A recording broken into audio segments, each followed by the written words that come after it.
കേരളത്തിൻ്റെ നോവായി മാറിയ ഒരു മകളാണ് ദേവേന്ദു എന്ന് പറയുന്നത്. ഇന്ന് കേരളക്കരെല്ലാം വളരെയധികം വിഷമത്തോടെയും സങ്കടത്തോടെയും കാണുന്നൊരു മകളാണ് ദേവേന്ദു എന്ന് പറയുന്ന ആ ഒരു 2.5 വയസ്സുകാരി. സത്യത്തിൽ ഈ ദേവേന്ദുവിൻ്റെ ആ ഒരു സ്റ്റോറി നമ്മൾ കേൾക്കുമ്പം കേരളത്തിലുള്ള എല്ലാവർക്കും വളരെയധികം വിഷമവും സങ്കടം വരുന്നൊരു കാര്യമാണ്. അത്രയും ക്രൂരമായി ഈ ഒരു പ്രായത്തിൽ കൊല്ലപ്പെട്ട ഒരു പെൺകുട്ടി. സത്യത്തിൽ ഈ ഒരു വർഷം പിറന്നതിന് ശേഷം അധികം മാസമൊന്നും ആയിട്ടില്ല, 1 മാസം പിന്നിട്ടതേ ഉള്ളൂ. പക്ഷെ അതിനുള്ളിൽ തന്നെ ഒട്ടനവധി കേസുകളാണ് നമ്മുടെ കേരളത്തിൽ ഇപ്പോൾ റിപ്പോർട്ട് ചെയ്തുകൊണ്ടിരിക്കുന്നത്. ഈ ഒരു വർഷത്തിലെ ആദ്യത്തെ മാസത്തിൽ തന്നെ ഇത്രയധികം ക്രൈം റിപ്പോർട്ടാണ് നമ്മുടെ കേരളത്തിലേക്ക് റിപ്പോർട്ടായി കൊണ്ടിരിക്കുന്നത്. അതിൽ ഏറ്റവും വലിയ ക്രൂരമായിട്ടുള്ള ഈ വർഷത്തെ ക്രൈമാണ് ഈ ബാലരാമപുരത്ത് നടന്ന ദേവേന്ദുവിൻ്റെ ഈ ഒരു കൊലപാതകം. കഴിഞ്ഞ വർഷം കുഞ്ഞിനെയാണെങ്കിൽ ഫ്ലാറ്റിൽ നിന്നും എറിഞ്ഞു കൊന്ന റിപ്പോർട്ടൊക്കെ ഉണ്ടായിരുന്നു. അത് ആ വർഷത്തെ ഏറ്റവും വലിയൊരു ക്രൂരത തന്നെയായിരുന്നു. ഇപ്പോൾ ഇതൊരു പാഷനായി ഇരിക്കുകയാണ്.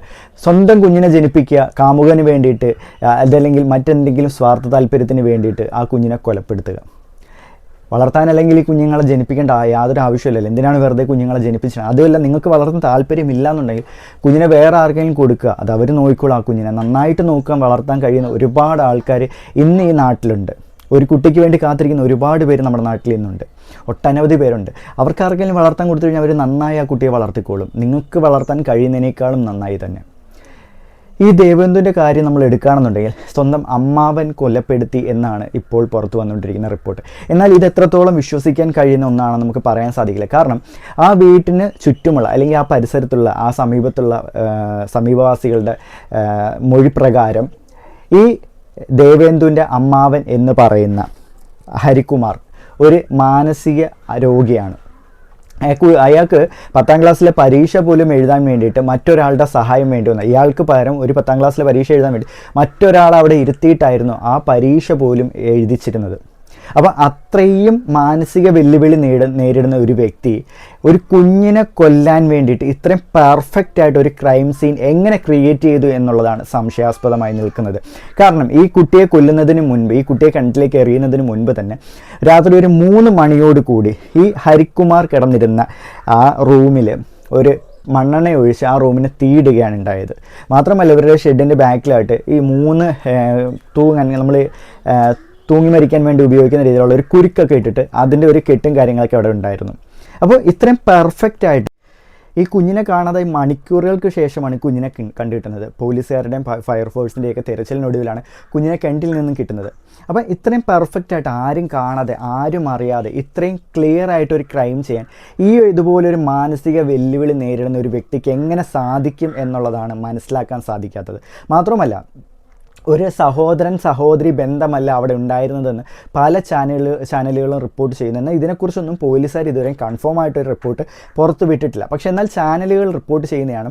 കാരണം ഇവരുടെ വാട്സപ്പിലെ ചാറ്റുകളും മറ്റും പലതും ക്ലിയർ ആയിരുന്നു, പല ചാറ്റുകളും അങ്ങോട്ടും ഇങ്ങോട്ടും പൊരുത്തക്കേടുള്ളതായിരുന്നു എന്നുള്ള കാര്യങ്ങളൊക്കെയാണ് ചാനലുകാർ റിപ്പോർട്ട് ചെയ്യുന്നത്. മാത്രമല്ല ഈ ശ്രീതു എന്ന് പറയുന്ന, അതായത് ദേവേന്ദുവിൻ്റെ അമ്മ ശ്രീതു എന്ന് പറയുന്ന ആ യുവതി ആ വീട്ടിൽ തനിച്ചായിരുന്നു താമസം, ഭർത്താവുമായിട്ട് തെറ്റിപ്പിരിഞ്ഞ് നിൽക്കുകയാണ്. അപ്പോൾ ഈ ശ്രീതുവും ഈ അമ്മാവൻ, അതായത് ഈ ശ്രീതുവിൻ്റെ സഹോദരൻ എന്ന് പറയുന്ന ഹരികുമാറും ഈ വീട്ടിൽ തന്നെയായിരുന്നു താമസിച്ചിരുന്നത്. അപ്പോൾ ഈ ഹരികുമാറിനെ കുറിച്ച് നാട്ടുകാർ പറയുന്ന മറ്റൊരു കാര്യമുണ്ട്. ഹരികുമാറിന് ഈ സ്ത്രീകളോട് കാമാസക്തിയോടുള്ള പെരുമാറ്റം ഭയങ്കര കൂടുതലായിരുന്നു. അതായത് ലൈംഗിക ചുവയുള്ള സംസാരം, ലൈംഗികപരമായിട്ട് അവർ ഉപദ്രവിക്കാൻ ശ്രമിക്കുക, അവരുടെ നേരെ കയ്യേറ്റം ചെയ്യുക, ഇങ്ങനെയുള്ള കാര്യങ്ങളൊക്കെ ഉണ്ടായിട്ടുണ്ട്. അപ്പോൾ ഇതിനെക്കുറിച്ചുള്ള കാര്യങ്ങളൊക്കെ ഒരുപാടധികം ആ നാട്ടുകാർ പറയുന്നുമുണ്ട്. അപ്പോൾ ഇത്തരത്തിലുള്ള സംഭവങ്ങളൊക്കെ അവിടെയാണെങ്കിൽ നടന്നിട്ടുണ്ട് എന്നുള്ളത് നാട്ടുകാർ പറയുന്നുണ്ട്. അപ്പോൾ ഒരു കാര്യം എന്തായാലും ഉറപ്പാണ്, മാനസിക വെല്ലുവിളി നേരിടുന്നുണ്ട് എങ്കിലും ഇയാൾക്ക് സ്ത്രീ വിഷയത്തിൽ അധികമായിട്ട് താല്പര്യമുണ്ട് എന്നുള്ളത് നമുക്ക് മനസ്സിലാക്കാൻ സാധിക്കുന്നുണ്ട്. അപ്പോൾ ഈ കുഞ്ഞിനെ കൊല്ലാനും മാത്രം എന്തായിരിക്കും ഇയാളെ സ്വാധീനിച്ചിരിക്കുന്നത് എന്നുള്ളത് നമുക്ക് മനസ്സിലാവുന്നില്ല. പക്ഷെ നമ്മൾ നോക്കുന്ന സമയത്ത് മനസ്സിലാകുന്നത് ഒരു പക്ഷേ ഈ 2 വയസ്സുള്ള ഒരു കുഞ്ഞെന്ന് പറയുന്നത് സ്വന്തം മാതാവിനൊപ്പം ആയിരിക്കാൻ കിടക്കാൻ സാധ്യത കൂടുതൽ. അപ്പോൾ ഈ സമയത്ത് ഇവരുടെ ബന്ധം മുന്നോട്ട് കൊണ്ടുപോകാൻ ഇവർക്ക് സാധിക്കുന്നുണ്ടായിരുന്നില്ല. അപ്പം ഒരുപക്ഷെ അതായിരിക്കാം കാരണമെന്നും പല ചാനലുകൾ റിപ്പോർട്ട് ചെയ്യപ്പെടുന്നുണ്ട്. ചില ചാനലുകൾ റിപ്പോർട്ട് ചെയ്യുന്നത് ഇവർ തമ്മിലുള്ള ബന്ധം ഈ കുട്ടി കണ്ടിട്ടുണ്ടായിരുന്നു, അപ്പോൾ അതിൻ്റെ ഒരു ദേഷ്യത്തിലാണ് ഈ കുട്ടിയെ കിണറ്റിലേക്ക് വലിച്ചെറിഞ്ഞത് എന്ന് റിപ്പോർട്ട് ചെയ്യുന്ന ചില ചാനലുകളും ഉണ്ട്. പക്ഷേ ഇതിൻ്റെ യഥാർത്ഥ കാരണം ഇതുവരെ പോലീസുകാർ ഒന്നും തന്നെ നമ്മുടെ സമൂഹത്തിനോട് വിട്ടു പറയുന്നില്ല. പല കാര്യങ്ങളും സമൂഹത്തിനോട് പോലീസുകാർ ഇതുവരെയും വെളിപ്പെടുത്തിയിട്ടില്ല. അപ്പോൾ അതുകൊണ്ട് തന്നെ നമുക്ക് ഇതെല്ലാം സംശയാസ്പദമായിട്ടുള്ള കാര്യങ്ങളിൽ തന്നെ വെക്കാനേ സാധിക്കും. പിന്നെ ഈ മരിച്ച ദേവേന്ദു എന്ന് പറയുന്ന പൊന്നോമനയുടെ അമ്മയെക്കുറിച്ച് ആ നാട്ടുകാർ പറയുന്ന ചില കാര്യങ്ങളൊക്കെ ഉണ്ട്. അവിടുത്തെ മെമ്പർ വരെ ഈ ശ്രീധുവിനെ കുറിച്ച് പറയുന്ന കുറച്ച് കാര്യങ്ങളുണ്ട്. ഈ കുഞ്ഞിനെ മുൻപ് ഒരു പനിയായിട്ട് ഹോസ്പിറ്റലിൽ അമ്മയായിട്ട് അഡ്മിറ്റ് ചെയ്തിരുന്നു. അപ്പോൾ ആ സമയത്ത് കുഞ്ഞ് ഗേറ്റ് തുറന്ന് വെളിയിലേക്ക് പോയി വണ്ടി തട്ടി അങ്ങനെ ഗുരുതരമായി പരിക്കുകളോടെ ഹോസ്പിറ്റലിൽ അഡ്മിറ്റ് ചെയ്തിരിക്കുകയാണ്. അമ്മ ഇതായിരുന്നു, അമ്മ കിണറ്റിലേക്ക് ചാടി. അപ്പോൾ അമ്മേനെ ഹോസ്പിറ്റലിൽ അഡ്മിറ്റ് ചെയ്തിരിക്കുകയാണ്, ചികിത്സയ്ക്കായിട്ട് വലിയൊരു തുക ആവശ്യമായിട്ട് വരും എന്നൊക്കെ പറഞ്ഞിട്ട് നാട്ടുകാരുടെ കയ്യിൽ നിന്ന് വലിയൊരു തുക ഈ ശ്രീധു എന്ന് പറയുന്ന യുവതി പിരിച്ചെടുത്തു എന്നുള്ളത് പറയുന്നുണ്ട്. മാത്രവുമല്ല, തൻ്റെ അച്ഛൻ അസുഖമില്ലാതെ കിടന്നിരുന്ന സമയത്ത് അച്ഛന് ക്യാൻസറാണ്, ബ്രെയിൻ ട്യൂമറാണ് എന്നുള്ള കാര്യങ്ങളൊക്കെ പറഞ്ഞിട്ട് അതിന് വലിയൊരു ഹ്യൂജ് എമൗണ്ട് ട്രീറ്റ്മെൻറ്റിന് ആവശ്യമായിട്ട് വരും എന്ന് പറഞ്ഞിട്ട് ബന്ധുക്കളുടെ കയ്യിൽ നിന്ന് നാട്ടുകാരുടെ കയ്യിൽ നിന്നൊക്കെ ഒരു വലിയ തുക പിരിച്ചെടുത്തു എന്നുള്ളതും പറയുന്നുണ്ട്. അപ്പം പൈസയ്ക്ക് വേണ്ടിയിട്ട് എന്ത് വൃത്തികെട്ട വേലയും ചെയ്യാൻ തയ്യാറായിട്ടുള്ള ഒരു യുവതിയാണ് ഈ ശ്രീധു എന്ന് പറയുന്നത്. മാത്രവുമല്ല, എന്ത് വൃത്തികെട്ട കാര്യങ്ങൾ ഏത് രീതിയിലും പൈസ ഉണ്ടാക്കുക എന്നുള്ളത് മാത്രമാണ് ഈ ശ്രീധുവിൻ്റെ ഒരു മെയിൻ ലക്ഷ്യം എന്നുള്ളതാണ് ഈ നാട്ടുകാർ പറയുന്നത്. കാരണം വളരെ അധികം തട്ടിപ്പ് കേസുകളിൽ ശ്രീധു ചെന്ന് പെട്ടിട്ടുണ്ട് എന്നുള്ളത് ഇവർ പറയുന്നുണ്ട്, നാട്ടുകാർ പറയുന്നുണ്ട്. പല കാര്യങ്ങളും നമുക്കാണെങ്കിൽ വിശ്വസിക്കാൻ പറ്റാത്തതാണ്, പലതും നമുക്ക് വിശ്വസിക്കാൻ കഴിയുന്ന രീതിയിലുള്ള കാര്യങ്ങളാണ്. കാരണം ഹരികുമാർ തന്നെ പറയുകയാണ്, ഞാനാണ് ആ ശ്രീധുവിനെ ദേവേന്ദുവിനെ കിണറ്റിലേക്ക് എറിഞ്ഞ് കൊന്നത് എന്ന് ഹരികുമാർ തന്നെ പറയുന്നുമുണ്ട്. എന്നാൽ വീട്ടുകാർക്കൊന്നും ഇതിൽ പങ്കില്ല എന്ന് പറയുകയാണ്. ആ വീട്ടിൽ ഓൾറെഡി ഒരു മരണം നടന്നിട്ടുണ്ടായിരുന്നു. ഈ ശ്രീധു എന്ന് പറയുന്ന യുവതിയുടെ അച്ഛൻ മരണപ്പെട്ടിട്ട് കുറച്ച് ദിവസങ്ങളെ ആയിട്ടുള്ളായിരുന്നു. അതിനിടയ്ക്ക് തന്നെയാണ് ഈ ദേവേന്ദുവിൻ്റെ ഈ ഒരു കൊലപാതകവും നടന്നിരിക്കുന്നത്. അപ്പം ഈ വീട്ടിൽ ഏകദേശം ആ സമയത്ത് എല്ലാവരും ഉണ്ടായിരുന്ന സമയത്ത്, അതായത് എന്തിനു പറയുന്നു, ഈ ദേവേന്ദുവിൻ്റെ അച്ഛൻ പോലും ആ വീട്ടിൽ ഉണ്ടായിരുന്ന സമയത്ത് തന്നെയാണ് ആ മകൾക്ക് തൻ്റെ സ്വന്തം ജീവിതം നഷ്ടമായത്. അത്രയും ക്രൂരമായ കുട്ടി കൊല്ലപ്പെട്ടതും ഈ സ്വന്തം അച്ഛനും ആ വീട്ടിലുള്ള സമയത്ത് തന്നെയാണ്. അതുകൊണ്ട് തന്നെ എല്ലാവരെയും ആദ്യം ചോദ്യം ചെയ്യലിൽ അല്ലെങ്കിൽ ആദ്യത്തെ ഒരു സംശയ പട്ടികയിൽ ഇവരെല്ലാം ഉൾപ്പെടുത്തി തന്നെയായിരുന്നു കേസ് വിസ്താരം കാര്യങ്ങൾ നടന്നുകൊണ്ടിരുന്നത്. പിന്നെയാണ് മനസ്സിലായത് ഈ അച്ഛൻ ഇതിൽ നിന്നും പങ്കില്ല, അമ്മാവനാണ് ഇതിൻ്റെ യഥാർത്ഥ കുറ്റവാളി എന്നുള്ളത് മനസ്സിലാക്കുന്നത്. അമ്മയ്ക്കിതിൽ പങ്കുണ്ടോ എന്നുള്ളത് അന്വേഷിക്കുന്ന സമയത്ത് അമ്മയ്ക്കിതിൽ പങ്കില്ല എന്നാണ് പറയുന്നത്. പക്ഷെ ഒരിക്കലും അത് പറയാൻ പറ്റില്ല. കാരണം 2 വയസ്സുള്ള ഒരു കുട്ടിയെ ഈ അമ്മാവൻ, അതായത് താനുമായിട്ട് അവിശുദ്ധ ബന്ധമുള്ള ഈ ഒരു ആള് കുഞ്ഞിനെ കൊല്ലാൻ കൊണ്ടുപോകുന്ന സമയത്ത് എന്തായാലും ഇവരുമായിട്ട് ചർച്ച ചെയ്യാതെ ആ ഒരു കുഞ്ഞിനെ കൊണ്ട് എന്തായാലും ഏറിയില്ല. അപ്പോൾ ഇതിലെന്തായാലും ഈ പറയുന്ന ശ്രീധു എന്ന് പറയുന്ന യുവതിക്കും യഥാർത്ഥത്തിൽ പങ്ക് ഉണ്ട് എന്ന് തന്നെയാണ് നമുക്ക് വിശ്വസിക്കാൻ സാധിക്കുന്നത്. കാരണം ഇത്രയും ക്രിമിനൽ പശ്ചാത്തലമുള്ള, ഇത്രയും ക്രിമിനൽ മൈൻഡുള്ള ഈ ഒരു യുവതി ഇതിനു വേണ്ടി കൂട്ടു നിൽക്കില്ല എന്ന് പറയാൻ സാധിക്കില്ല. മാത്രമല്ല, ആ കുട്ടി മരിച്ചതിനായിട്ടുള്ള ഒരു വിഷമവും ആ മുഖത്ത് നമുക്ക് കാണാൻ സാധിക്കുന്നില്ല. പല ചാനലുകളും അവരുടെ മുഖം പ്രദർശിപ്പിച്ചിരുന്നു. പക്ഷേ എങ്കിൽ പോലും ആ മുഖത്തൊന്നും പ്രത്യേകിച്ചൊരു സങ്കടഭാവമോ ഒരു വിഷമ ദുഃഖമോ ഒന്നും തന്നെ ആ മുഖത്ത് കാണാൻ നമുക്ക് സാധിച്ചിരുന്നില്ല. അതായത് കുറ്റബോധത്തിൻ്റെ ഒരു കണിക പോലും ആ മുഖത്തുണ്ട് എന്നുള്ളത് നമുക്ക് കാണാൻ സാധിച്ചിരുന്നില്ല. എന്ത് തന്നെ പറഞ്ഞാലും കേരളത്തിൽ ഈ കൊല്ലം റിപ്പോർട്ട് ചെയ്തതിൽ ഏറ്റവും വലിയ ക്രൂരമായിട്ടുള്ള ഒരു കൊലപാതകമായിട്ടാണ് ഈ ദേവേന്ദുവിൻ്റെ ഈ ഒരു കൊലപാതകം നമ്മൾ മാറിയിരിക്കുന്നത്. അപ്പോൾ ഇതിനിടയ്ക്ക് ഉയർന്നു വരുന്ന മറ്റൊരു പേരാണ് ഒരു മുട്ടസ്വാമിയുടെ പേര്. കേൾക്കുമ്പോൾ നമുക്ക് സത്യം പറഞ്ഞാൽ ചിരിയും കാര്യങ്ങളൊക്കെ വരും.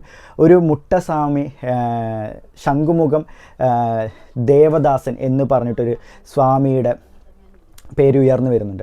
കാരണം ഇപ്പം നമ്മുടെ കേരളത്തിലാണെങ്കിൽ ഒരുപാടധികം നരബലികളും ദൈവത്തിന് വേണ്ടി അല്ലെങ്കിൽ ദൈവത്തിനെ പ്രീതിപ്പെടുത്താൻ വേണ്ടി, ഒരുപാട് സമ്പത്തിന് വേണ്ടി, സമ്പത്ത് സമൃദ്ധിക്ക് വേണ്ടി എന്നൊക്കെ പറഞ്ഞിട്ട് ഒരുപാടധികം ക്രൈമുകൾ ഇപ്പോൾ നടക്കുന്നുണ്ട് പല സ്വാമിമാരും. കാരണം അതിൽ എല്ലാ തരത്തിലുള്ള വിഭാഗത്തിൽ നിന്നുള്ള ആൾക്കാരും പെടും. കാരണം ചില കുട്ടികളെ കഴുത്തറുത്ത് കൊല്ലുക, ചിലരെ ആണെങ്കിൽ ബലിയർപ്പിക്കുക. അതിന് ഏറ്റവും വലിയൊരു ഉദാഹരണമാണ് നരബലി. നമ്മുടെ കേരളത്തിൽ കഴിഞ്ഞ കൊല്ലം നടന്ന വലിയൊരു നരബലി ഇല്ലേ. അപ്പോൾ ഇത്തരത്തിലുള്ള ഒരുപാടധികം ക്രൈമുകൾ നമ്മുടെ നാട്ടിൽ റിപ്പോർട്ട് ചെയ്യപ്പെടുന്നുണ്ട് വിശ്വാസത്തിൻ്റെ പേരിൽ. അപ്പോൾ അതിൽ പെടുന്ന ഒന്നാണോ എന്നുള്ളതും കൂടെ പോലീസുകാർ അന്വേഷിക്കുന്നുണ്ട്. കാരണം ഇത്തരത്തിലുള്ളൊരു പേര് ഉയർന്നു കേട്ട സമയത്ത് തന്നെ പോലീസുകാർക്ക് അതും ഒരു സംശയാസ്പദമായി നിൽക്കുന്നുണ്ട്. അപ്പം ഈ ശ്രീധു പറഞ്ഞിട്ടുള്ളൊരു വിവരം എന്താണെന്ന് വെച്ചാൽ 15 ലക്ഷം രൂപയോളം ഈ ദേവദാസൻ എന്ന് പറയുന്ന മുട്ടസ്വാമി ശംഖുമുഖത്തിന് കൊടുത്തിട്ടുണ്ട് എന്നുള്ളതാണ്.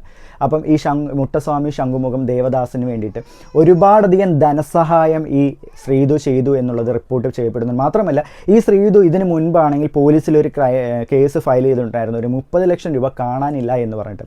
അപ്പം അതിനെക്കുറിച്ച് അന്വേഷിച്ച സമയത്ത് ഇതൊരു ഫേക്ക് റിപ്പോർട്ടാണ് എന്ന് മനസ്സിലായത്, കള്ളപ്പരാതിയാണെന്നുള്ള മനസ്സിലായ സമയത്ത് പോലീസുകാർ ഈ കേസ് പിൻവലിച്ച് നിങ്ങൾ പെട്ടെന്ന് പൊക്കോ എന്നൊക്കെ പറഞ്ഞിട്ടുള്ള സംഭവങ്ങൾ ഉണ്ടായി എന്ന് പറഞ്ഞിട്ട് പല കാര്യങ്ങളും ഇപ്പോൾ പുറത്തു വരുന്നുണ്ട്. അപ്പോൾ നമുക്ക് മനസ്സിലാക്കാൻ സാധിക്കുന്നത് ഒരു പക്ക ഫ്രോഡ്, ഒരു ബിഗ് ഫ്രോഡായിരുന്നു ഈ ശ്രീതു എന്ന് പറയുന്ന യുവതി എന്നുള്ളത് നമുക്ക് മനസ്സിലാക്കാൻ സാധിക്കും. അപ്പോൾ ഈ പശ്ചാത്തലം എടുക്കുമ്പോൾ തന്നെ ഈ കുട്ടിയുടെ മരണത്തിലും ഈ ശ്രീതു എന്ന് പറയുന്ന യുവതിക്ക് തീർച്ചയായിട്ടും പങ്കുണ്ട് എന്നുള്ളതാണ് നമുക്ക് മനസ്സിലാക്കാൻ സാധിക്കുന്നത്. കാരണം ഇത്രയധികം ക്രൈമൊക്കെ സ്വന്തമായിട്ട് മാസ്റ്റർ പ്ലാനിലൂടെ കൊണ്ടുവരാൻ സാധിക്കുന്ന, അല്ലെങ്കിൽ നടപ്പിലാക്കാൻ സാധിക്കുന്ന ഈ ഒരു യുവതിക്ക് ഈ ഒരു ക്രൈമിലും എന്ത് തന്നെ ആയാലും ഒരു പങ്കുണ്ടാകാനുള്ള സാധ്യത വളരെയധികം കൂടുതലാണ്. കാരണം തൻ്റെ അടുത്ത് ഉറങ്ങിക്കിടന്നു എന്ന് പറഞ്ഞ് ആദ്യം ആ മൊഴി കൊടുത്ത ഈ ശ്രീതു എന്ന് പറയുന്ന യുവതി പിന്നെ പറഞ്ഞ അമ്മാവൻ്റെ കൂടെയായിരുന്നു, പിന്നെ പറഞ്ഞ് അച്ഛൻ്റെ കൂടെയായിരുന്നു, പിന്നെ പറഞ്ഞ അമ്മയുടെ കൂടെയായിരുന്നു എന്നൊക്കെ പറഞ്ഞിട്ട് ഈ മൊഴി പിന്നെ ഭയങ്കരമായിട്ട് അങ്ങോട്ടും ഇങ്ങോട്ടും പരസ്പര വിരുദ്ധമായി പോവുകയാണ് ഉണ്ടായത്.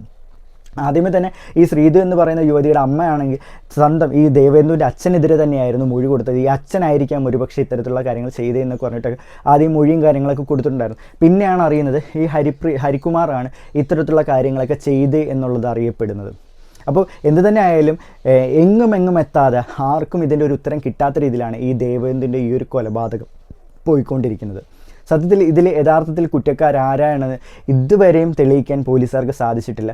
മൊഴികളുടെ അടിസ്ഥാനത്തിലും അതുപോലെ തന്നെ തെളിവുകളുടെ അടിസ്ഥാനത്തിലും മാത്രമാണ് ഇപ്പോൾ ഈ കാര്യങ്ങൾ മുന്നോട്ട് പോയിക്കൊണ്ടിരിക്കുന്നത്. ഇതിൻ്റെ ബാക്കിയുള്ള അപ്ഡേഷൻ എന്തൊക്കെയാണെന്ന് നമുക്ക് ഇനി വരുന്ന ദിവസങ്ങളിൽ മാത്രമേ മനസ്സിലാക്കാൻ സാധിക്കുള്ളൂ. ഈ മുട്ടസ്വാമി ആരാണെന്നുള്ളത്, യഥാർത്ഥത്തിൽ ഈ കൊലപാതകം ചെയ്തത് ഹരികുമാർ തന്നെയാണോ, ശ്രീധുവിന് ഇതിന് പങ്കുണ്ടോ എന്നുള്ള കാര്യങ്ങളൊക്കെ ഇനി നമുക്ക് വരും ദിവസങ്ങളിൽ മാത്രമേ അറിയാൻ സാധിക്കുള്ളൂ. തീർച്ചയായിട്ടും ഈ വരും ദിവസങ്ങളിൽ ഇതിൻ്റെ കേസിൻ്റെ റിപ്പോർട്ടിൻ്റെ ബാക്കി ഭാഗങ്ങൾ നമ്മൾ ഇതിൽ ഇടുന്നതായിരിക്കും. അപ്പോൾ നമ്മുടെ വീഡിയോ ഇഷ്ടപ്പെട്ട് കഴിഞ്ഞാൽ കൂട്ടുകാരെ വീഡിയോ ലൈക്ക് ചെയ്ത് ഷെയർ ചെയ്ത് സപ്പോർട്ട് ചെയ്യുക. അപ്പോൾ നിങ്ങളുടെ സ്നേഹം കൂടെ ഉണ്ടാവും എന്നുള്ള വിശ്വാസത്തോടെ